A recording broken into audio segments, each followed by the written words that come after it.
Hello students, I am Miss Shalu with Moral Science, going to present chapter number 1. Name of the chapter is Let Us Love God. Do you know children, why do we have to love God? We have to love God because He created us and has given us everything that we have. So without wasting time, let's start this chapter and try to know why and how to love God. God has created us and has given us everything that we have. We have a duty to love Him. Children, we know that the God is the maker of all. That's why He loves us and cares for us.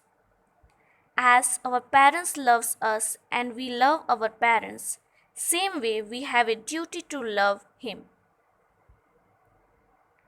God is a spirit, so we cannot see Him. We cannot see God. He is not visible.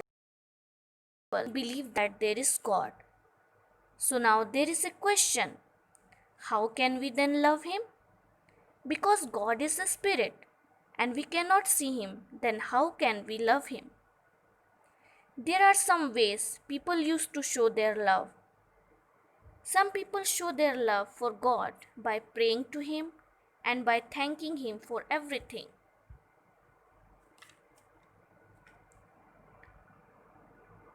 Some others spend a lot of money on making churches, temples, mosques, etc.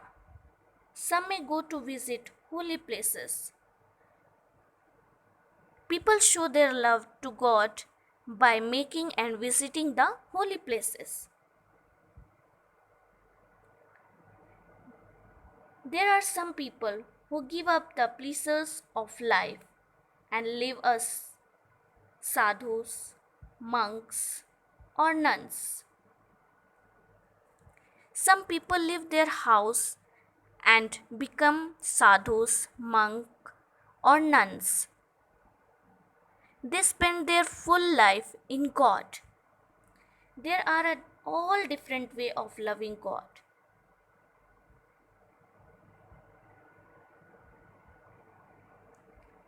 But most of us cannot do these things. We may be busy with our work and may not have much time to pray. We may not have money to make churches or temples or visit holy places. Besides, what is the use of any of this if we do not have love and sympathy for our fellow beings? The best way to love God is to love our fellow men. We cannot see God, but we can see our fellow beings. So let us show our love for God by loving and caring for our fellow men. God wants us to do this. We cannot love God unless we love our fellow men. God does not love those who merely says that they love God. He loves those who love their fellow beings. So dear children, God says that best way to love God is to love and help your neighbor. If you show your love and care towards them, it means you are doing for God. So by loving and caring to our neighbors, we love to our Almighty God.